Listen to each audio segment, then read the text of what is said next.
Ya, oke guys, balik lagi sama gue ya, karena data gak bisa bohongnya. Oke, hari ini apa nih? Selasa, Rabu ya, Rabu.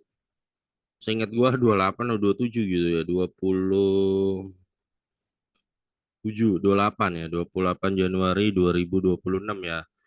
Iya, hari ini pembantaian terbesar tahun ini ya, John, 7,31% ya, di mana gara-gara MSCI gitu kan, ya apalagi lo yang kalau saham Konglo lo kena pembantaian paling keras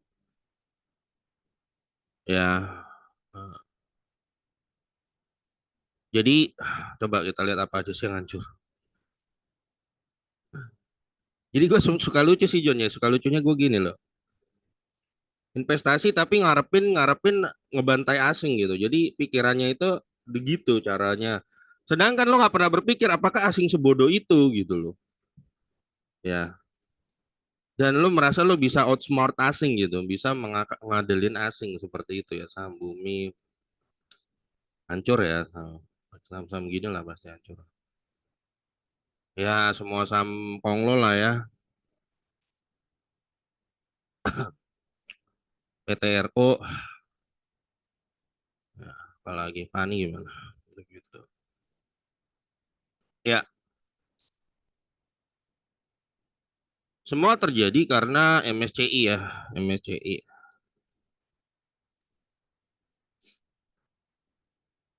MSCI semuanya. Sorry sorry, MSCI.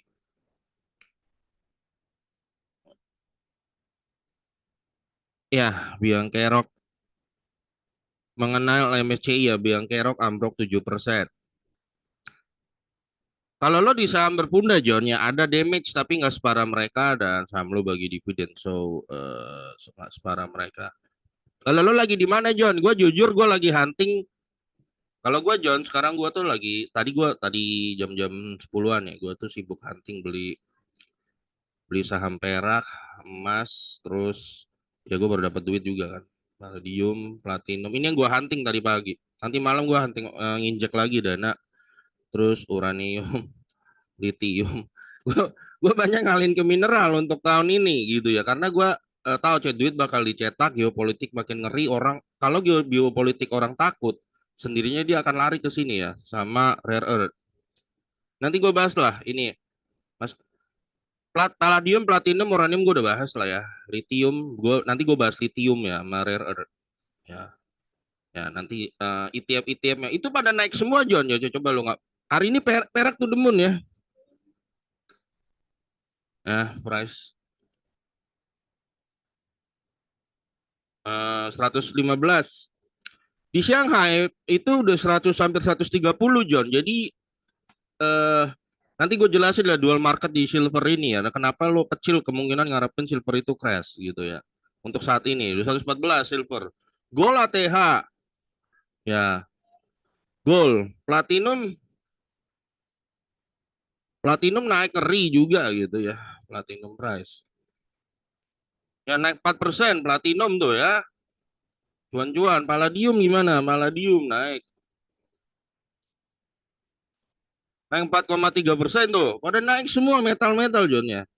Ini karena kebutuhan masa depan gitu loh ya. Terus uranium gimana? Uranium price. Uranium gampangnya kita lihat ETF-nya aja. WRNM, stock. Naik. Oh, naik 5% ya. Uranium. Lithium. Lithium ETF apa? Lithium. Gimana? Lithium price naik gak? Tadi sih naik coba lithium ETF. Rare earth juga naik tadi gue lihat sih. Eh Pokoknya naik deh ton. Coba LTP stock gimana? Ya jujur gue lagi di daerah sini John ya. Ya lagi di sini-sini gue ngakum. Jadi porto gue kayaknya karena gue udah mulai ngakum-ngakum ginian. Jadi kayaknya udah imbang tuh ya. Hampir 50-50 saham US dan saham Indo. Jadi ada crash gini bagi gue nggak kerasa gitu. Ya nggak kerasa. Ya. Kripto lo gimana? Kripto gue 3% doang John. Ya, kripto yang paling busuk kinerjanya sekarang untuk saat ini ya. Tapi itu mungkin waktunya akum kalau menurut gua. Kalau lu ada iseng-iseng boleh diakumin gitu seperti itu. Nah, sekarang kita bahas crash ya Joni ya. Oke, MSC. Jadi kalau lu kalau gua kan filosofinya simpel ya Jon. Lu bangunlah kapal yang kuat, berisi porto-porto yang jelas, sehingga ketika crash itu datang seperti ini gitu, lu tetap santai. Itu falsafah gua. Ya. Jadi BRI lu dan batu bara lu masih ada nggak Jon? Masih. Ya, jadi gue makan dividennya aja seperti itu. Sambil nunggu probably naik. Ya, sambil nunggu probably naik, gue akum di ya itu tadi yang tadi gue hunting-hunting semua tuh, emas, perak, palladium, platinum, lithium, rare earth, uranium. Ya, itu gue hunting ETF-nya John. Jadi balance, porto gue tuh balance. Jadi ada goncangan kayak gini pun, chill lah, seperti itu. Dan juga saham gue juga rata-rata di Indo pun bagi dividen semua gitu, BRI, Mandiri, BNI, gitu, PTBA atau apalagi gitu-gitu. Ya, mungkin mereka ada damage sekarang tapi nggak bakal separah saham Konglo. Nah, jadi masalah ini John, IHSG ini ketika tinggi ini kebanyakan yang masuk juga retail ditambah juga dipom-pom influencer-influencer Konglo gitu loh. Konglo yang ya ngajarinnya fundamental is dead lah, investasi tapi ngajarnya nggak mempersiapkan risiko gitu, malah ngajar all in lah atau ngajar wah porto itu lebih baik terkonsentrasi gini supaya cuannya ganda. Iya sih, cuan lu kalau cuan ganda cepet ya, tapi kalau kebantai cepet miskin Joni. Ya itulah tutorial cepet miskin seperti itu. Jadi lu sama sekali tidak ada risk management. Jadi kalau lu ada ini kebantai di Bumi, Dewa, PTRO dan lu udah cut loss ya, itulah akibat dari lu gak punya risk management gitu loh. Dan ya influencer itu nggak ngajarin lu gitu.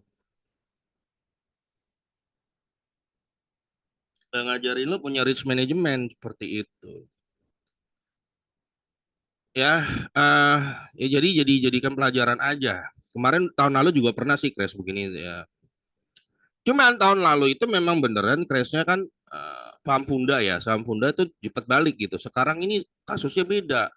Yang kebantai kebanyakan saham-saham Konglo yang mau masuk MSCI dan MSCI-nya membekukan gitu lah. Sebenarnya gimana sih? Oke, kita fair dulu nih Joni ya. Kemarin kan gue udah bahas ya MSCI itu ETF-nya aja cuma dua, ada dia ngikutin jadi gini MSCI jadi gini, orang kalau mau invest di Indonesia Jo, asing nih ya misalnya dari Amerika, dia mau diversifikasi portfolio dia probably punya duit nganggur 20 triliun. Coba cari negara mana nih? Oke, coba lihat Indonesia. Nah, ketika dia mau invest di Indonesia, dia lihat siapa yang udah berkecimpung di sini. Dia lihat orang itu dulu. Ya, dalam kasus ini dia lihat MSCI. Ya, ya. MSCI pasti dapat cuan kalau ada orang yang make indeks berdasarkan analisa dia, MSCI dia pasti dapat subscription fee lah segala macam. Nah, itu cuannya MSCI dari situ. Tapi gimana ceritanya John ya?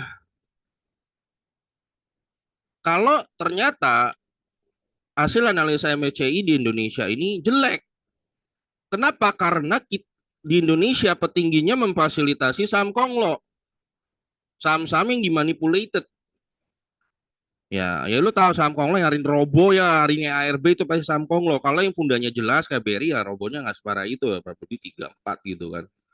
Nah ini yang gue bicara yang market cap-nya dimanipulasi semua. Ya contoh kita lihat saham apa sih MSCI Eido ya. Aduh, kayak Eido Stock coba. Nih. Ini salah satu ETF yang exposure ke kita gitu kan. Nah ini ya benar.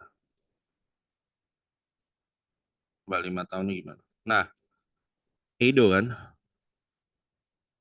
Nah ini ETF untuk Indonesia Eido dia pakai datanya MSCI. Semua ngikutin dia pengen belinya ya pengen MSCI saranin tuh BRI, BCA gitu-gitu kan. Ya. Tapi karena lokal kita difasilitasi saham Konglo sehingga semua pada kelari ke saham Konglo. Nah, begitu asing ngelihat mau masuk nih ada asing yang mau masuk ke Indonesia dia lihat datanya MSCI kan. Coba lihat Indonesia gimana? Loh kok setahun cuma 3,68%? Kok begitu? Coba lihat data 5 tahun. Loh, 5 tahun lu malah minus 14%. Coba lihat maksimum. Loh, lu malah minus 12%. Kok Indonesia tidak semenarik ini? Karena dia lihat data MSCI-nya tidak menarik. Orang itu tidak jadi masuk. Dia bawa 20 triliun. Tidak jadi bikin ETF. Dia cari ke negara lain. Negara Vietnam. Nah, atau negara lain. Nah, seperti itu akhirnya kita nggak dapat dana asing, John. Nah, lucunya orang-orang kita di sini juga baik petingginya maupun retailnya bersorak-sorai. Wih, ayo kita segera bantai asing, ya nggak? Wow, kita dirikan manipulasi market cap tinggi, kita harapin MSCI masuk, kita bantai MSCI, ayo. Ya, kocak ya, dari petinggi, influencernya, sampai retailnya begitu pikirannya. Lucunya dia pikir MSCI nggak tahu. Lucunya lagi, kita merasa so pinter. Gitu loh. Ya, tenang aja MSCI bego. Enggak, dia nggak bego, bos. Dia tahu lo mau bantai dia. Gitu loh. Lo sampai kapan ya kalau menurut gua gini, crash ini semoga jadi untuk petinggi ya, petinggi yang bertanggung jawab di sini ya, pejabat-pejabat. Jadi kan obat gitu, obat untuk memperbaiki regulasi gitu loh. MSCI nggak bego, bos. Ya, dia nggak bego. Jadi kita ciptakanlah iklim di mana investor asing yang masuk di sini pun akan cuan bareng sama kita gitu loh.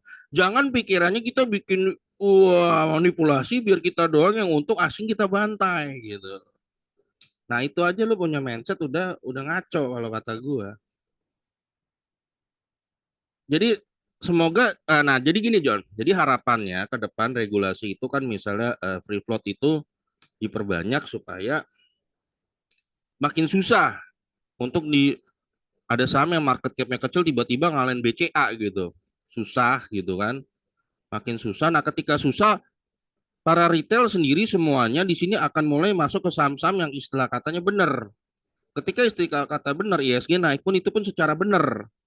Ketika secara benar dan MSCI-nya juga naik, kinerjanya bagus. Wah, orang banyak lihat dari asing dari Amerika. Wih, coba lihat Indonesia. Wih, ini bagus nih MSCI-nya kerjanya. Ya udah kita bikin ETF ya, 20 triliun. Kita beli semua saham Indonesia, kita masuk di sana. ETF makin banyak masuk di sini lu dana asing bakal makin masuk, ekonomi Indonesia bertumbuh, John. Lu bayangin kalau satu ETF bawa 20 triliun, 5 ETF aja, lu 100 triliun masuk ke IHSG. Wah, retail kita cuan gede kan, wah mereka pada beli. Sep-sep, oh kita cuan bisa beli mobil, beli rumah, gini. Nah, tapi asingnya juga ketika cuan ini melihat per tahun selalu tumbuh, jadi mereka tetap untung. Jadi simbiosis mutualisme, gitu loh. Tapi kalau lu pengennya seperti ini modelnya, oh yuk kita manipulasi saham Kongo, udah biarkan kita bantai MSCI. Sampai kapanpun lu nggak bakal dapat dana asing yang lebih gede. Ini kayaknya cuma 6 triliun ya. Gue kan tahu Eido ini 6 triliun ya sekitar aset under management. Ya dia pasti narik duit juga nih hari ini. Probably apalagi dibekukan ya. Nah, pokoknya ngaruh lah ke dia. Termasuk reksadana yang bukan ETF ya. Ketika pengumuman MSCI ya mereka pasti tarik dana ya kita langsung crash. Langsung. Malah kemarin BI-nya malah ngebelain ya, ngebelain Konglo, kocak ya. Coba-coba. Kocak, sumpah. Protes. Gila protes BEI atas MSCI. Ya, dia protes. Yang punya duit siapa? Asing kan, lu protes ya udah. Malah dia protes gitu loh. Kocak ya. Emang kocak sih susah kalau nggak mau dibilang kocak juga, tapi kocak gitu loh. Malah dia belain saham Konglo gitu loh. Tanpa lo memandang MSCI itu dia rugi, John. Dia rugi dan kinerja dia jelek. Kalau kinerja MSCI itu jelek, siapa yang mau pakai jasanya dia gitu loh. Paham ya gitu. Dia cuma. Sekarang gini, gue nanya. Lo lihat ETF Vietnam, FNM stock. Ini sekarang gue nanya aja sama lo. Lihat 1 tahun naik berapa?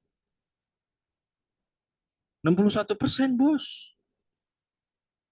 Ya, 61%. Kenapa MSCI tidak cut loss semua ini di Indonesia, dia cut loss dan dia pindahin aja ke Vietnam? Lebih cuan. Betul nggak? Iya dong, lebih cuan gitu loh. 5 tahun ini naik 10% ya, tapi setahun ini dia yang gede. 61%. Ya, atau lu pindah ke negara lain yang lebih kondusif gitu, misalnya MCHI. Tahu Cina ini gimana sekarang? Tuh Cina 30% ya. 5 tahunnya dia turun ya. 5 tahun. Ya, tapi setahunnya dia naik. Nah, kalau dibandingkan kita itu setahun cuma naik 3%, 5 tahun boncos, maksimum boncos ya. Ya kayak gini grafik maksimumnya, nah makin jelek gitu. Jadi orang bertanya-tanya kenapa nih, nah seperti itu. Ya kenapa dia nggak cut loss aja di Indonesia gitu kan? Nggak cut loss dan dia pindah aja ke Vietnam kayak gitu loh, atau ke India kayak gitu kan? Ah seperti itu Joni ya. Oke, IHSG coba kita baca poin-poinnya.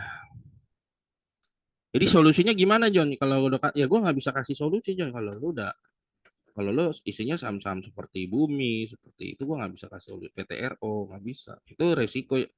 Ini saham itu sebenarnya simpel ya, John. Investasi apapun ya sebenarnya simpel. Kalau lo punya duit 100 juta dan lo investasi 50 juta di sebuah saham, misalnya saham Bumi. Lo tanya dulu ini satu hal pertanyaan ini kamu. Lu siap nggak kalau ternyata 50 juta ini gagal dan jadi nol? Kalau lu siap, maju. Kalau lu siap sama resikonya, maju. Kalau lu nggak siap, jangan. Lu siapnya berapa? Masukin Bumi. Kayaknya gue siapnya hilang itu 5 juta. Nah, masukin 5 juta aja. Sesimpel itu. 95 jutanya gimana? Gue punya 95 juta masih banyak kok. Lu bisa diversifikasi banyak kok. Tapi yang jadi masalah retail-retail pemula ini ya, John, kalau gue perhatikan. Ini kan karena baru ya, banyak retail ini. FOMO baru naik di sini kan nanti mereka, biasanya cirinya kalau retail belum setahun di bursa tuh. Kan dia naik nih, merasa dewa, beli Bumi. Wih, naik-naik mulu nih, dia merasa dewa. Ini paling gawat karena dia belum setahun di bursa, dia sudah takabur. Dia belum tahu ngerinya market di bursa. Kalau gue lagi ngomong saat dia lagi takabur gini nih, pasti gue dicuekin juga. Johnny fundamental itu is dead John, pasti begitu, pasti. Makanya gue dikit-dikit aja nih, yang nggak mau terlalu inilah namanya orang tuh kalau lagi jumawa John, lagi takabur, nggak bisa dibilangin, biarin. Emang harus kena dulu rata-rata, harus kena dulu. Kalau dia udah kena cut loss gede, jebret, besok robo lagi, jebret, baru tuh bertanya, baru namanya kapok. Emang begitu. Bursa ini, kalau gue bilangin dari dulu, lo manajemen risiko lah, seperti itu ya. Jangan all in kayak begitu. Ya, jangan taruh satu porto, apalagi nggak ada dividennya tuh barang gitu loh. Ya. Tapi lo malah tetap nekat ya udah. Jadi gimana John, bisa pulih nggak untuk? Nah ini kasusnya beda. Kalau BRI kan dulu crash itu ya karena dia ada Punda ya meskipun masih belum nyentuh, belum balik ke gocengan gitu ya, tapi at least lu masih dikasih dividen. Eh, pipesnya beda. Sekarang ini kan saham-saham konglo naik karena mau di MSCI gitu kan, sekarang MSCI-nya malah ngeblokir. Nah lu mau gimana? Coba kita lihat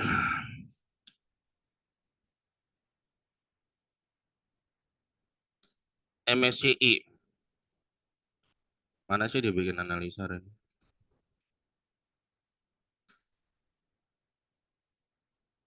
MSCI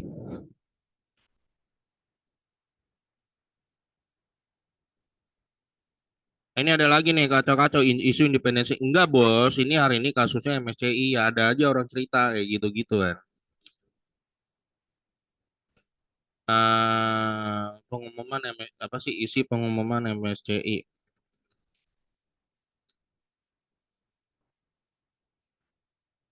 Analis rame-rame bilang gini, mana nih?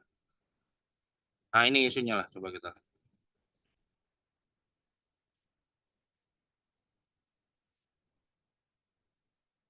Ih, tapi perak tuh demen mulu ya anjir sama emas gila. Platinum malah dia ngikut juga tuh. Uranium juga tuh. IHSG terjun bebas. Ya, menyusul pengumuman dari Morgan Stanley ya. Kapital internasional terkait metodologi penghitungan free float pada pembukaan perdagangan. Ya, oke. Diketahui IHSG terjun lebih dari 6%. Kayaknya BI ada yang nolak gitu. Akhirnya MSCI kayak ngebekuin gitu loh. Kocak sih gue ya, suka kocak gitu. Makanya cobalah berpikir di skop yang lebih luas gitu loh, lebih luas. Jangan kita, oh aturannya kan begini nih, MCI nggak fair, gini-gini. Kita fair juga, kadang itu isi di free float itu kadang isinya cuma perusahaan afiliasi pegang banyak, jadi dia bisa goreng-goreng. Lu pikir nggak gini loh, kita berpikir jangan lagi normatif, berpikir asing itu bego, pura-pura nggak tahu gitu. Padahal semua udah tahu rahasianya gitu loh. Kebiasaan apa birokrasi di kita di sini tuh disamain gitu. Ke bule nggak mikirnya nggak begitu gitu loh. Berdasarkan pengumuman, mungkin bule juga udah tahu nih orang Indonesia gila ngeri-ngeri juga nih ya. Apa korupnya gitu. Cara berpikir korupnya itu ngeri juga gitu loh. Berdasarkan pengumuman MHC ini dipublikasikan pada waktu setempat ditetapkan sejumlah perubahan indeks review pada Februari ya. Perubahan sementara untuk pasar Indonesia mencakup tiga. Pertama, pembekuan seluruh kenaikan foreign inclusion factor dan number of shares. Kedua, pembekuan penambahan konstitusi ke dalam MSCI Investable Market Indexes ya. Ketiga, pembekuan perpindahan naik antar indeks segmen ukuran terus dari small cap ke standar. Wah, dibekukan semua ya, Jon. Dalam pengumumannya, MSCI menyebut ketetapan ini dilakukan untuk mengurangi indeks turnover dan resiko kelayakan investasi. Iyalah, dia kan juga pengen cuan, John. Dia pengen cuan, tapi maaf ya market market cap 10 besar dan 20 besar di Indonesia banyak diisi oleh market manipulatif gitu loh. Apa market cap yang manipulasi punya. Coba kita lihat.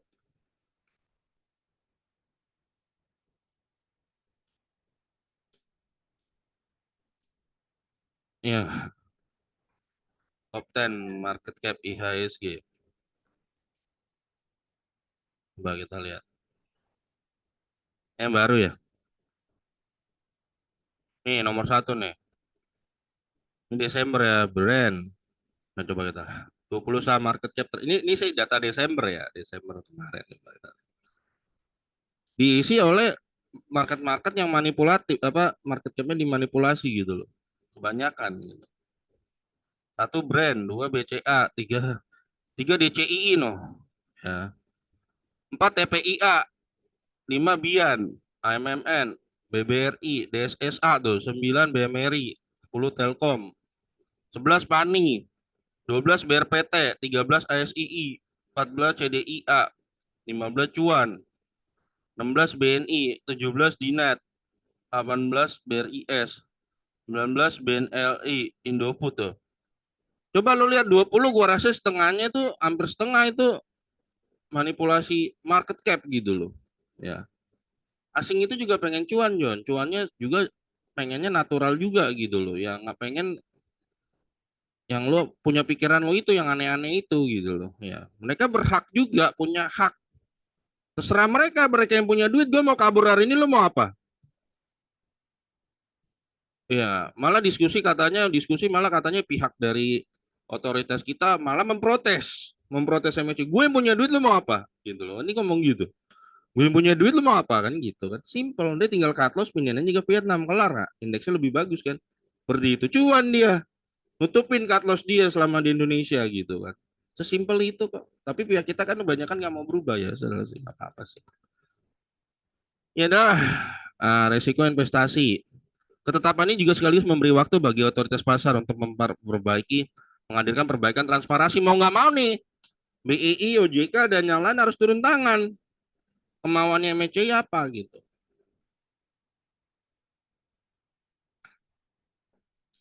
Ya serba salah, mau bela Konglo apa MCI yang terserah kan. Perawatan ini bertujuan untuk mengurangi risiko pergantian indeks dan risiko kelayakan investasi sambil memberikan waktu bagi otoritas pasar yang berwenang untuk menerapkan perbaikan transparansi yang signifikan. Ya. Jika tidak ada perbaikan hingga Mei, apa nih ya? Jika tidak ada perbaikan hingga Mei, MHC akan mengevaluasi status akses pasar Indonesia. Mengerikan Joni ya. Gila, gila. Ya kalau gue ya misalnya gue yang punya indeks tuh, punya MHCI ya, gue pegang berapa dana mungkin 10 triliun atau 20 triliun gitu ya. Ya kalau otoritasnya nggak mau, gue pindah aja. Cut loss, cari cuan, ngapain gitu. Tapi kita kan masih merasa, oh enggak ikut aturan kita dong. Gini-gini ya susah lah. Susah. Jadi gini, kalau kita mau maju itu segera dari sekarang supaya kita kenaikannya itu natural gitu ya. Dan asing pun cuan di sini. Kalau asing cuan gede gitu ya, lu akan memancing asing-asing lainnya masuk. Bawa ETF banyak gitu loh. Pikirnya begitu, jangan pikirnya maaf ya pikir udah kaya orang bikin SIM nembak dari bawah udah rusak gitu, masih di bawah-bawah sampai ke tinggi. Gimana caranya kita memanipulasi ini market cap supaya asing beli, kita goblokin, kita cuan. Yes gitu loh. Itulah nggak maju-maju lu punya mindset kayak begitu John, susah. Ya, susah gitu ya. Langkah ini dilakukan dengan memperhatikan penggunaan bobot indeks pasar yang kayaknya dia mau pergi John. Kalau Mei ini kita lihat bursa kita masih ngalor ngidul ya, otoritasnya masih ngalor ngidul, mau pergi dia. Jadi say bye bye tuh Sam Kong lo nanti mau ngarep masuk mana? Mau ngarep masuk mana lu habis ini? Nggak tahu kan. Untuk semua sekuritas Indonesia yang potensi reklarifikasi Indonesia dari status pasar emergent ke pasar frontier. MSCI akan terus memantau perkembangan di pasar Indonesia dan berkoordinasi dengan pasar dan otoritas terkait termasuk OJK. Gue udah lihat sih portonya si Eido MSCI Indonesia tuh isinya tuh BBRI, BCA yang kayak yang lagi mandiri gitu-gitulah, yang nggak growth ya sekarang. Kenapa nggak growth ya? Karena orang pada lari ke Sampong loh. Kenapa? Karena digoreng mau masuk MSCI.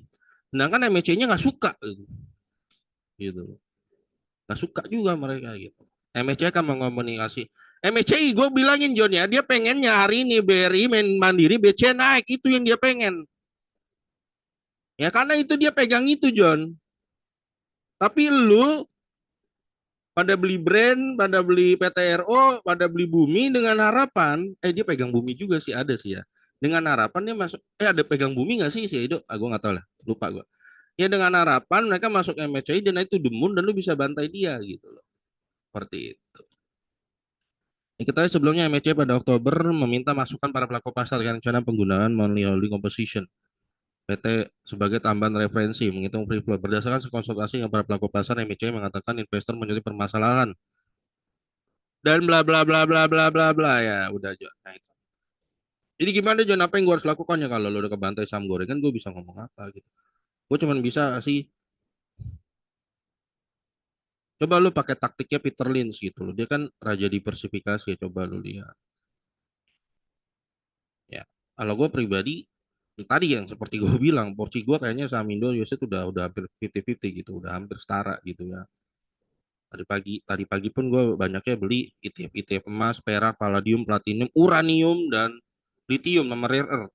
Gue pecah. Ya tujuannya apa? Karena supaya kalau crash ini terjadi pun di Indonesia gue tetap santai gitu. Coba mah kebalikannya juga gitu ya. Kalau misalnya terjadi di pasar Amerika crash, ya artis gua ada punya ETF logam. Nah, seperti itu. Itu namanya sedia payung sebelum hujan, seperti itu aja sih sesimpel itu. Tapi kalau lo penganutnya penganut all in ya silakan gitu. Hari ini payung saya kabur semua. Gue suka kadang gue suka nonton gitu kan, gue ngeliat orang analisa MSCI itu di YouTube YouTube gue nonton tuh, nonton kadang-kadang.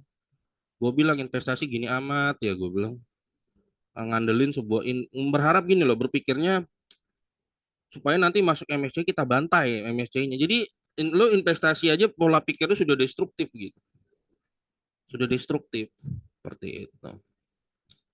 Bisa pulih nggak Jonya, lihat aja kalau lo merasa bumi bumi PTRO bakal pulih balik lagi ke harga puncaknya ya silakan, semua itu bebas ya, setiap terima resiko ya.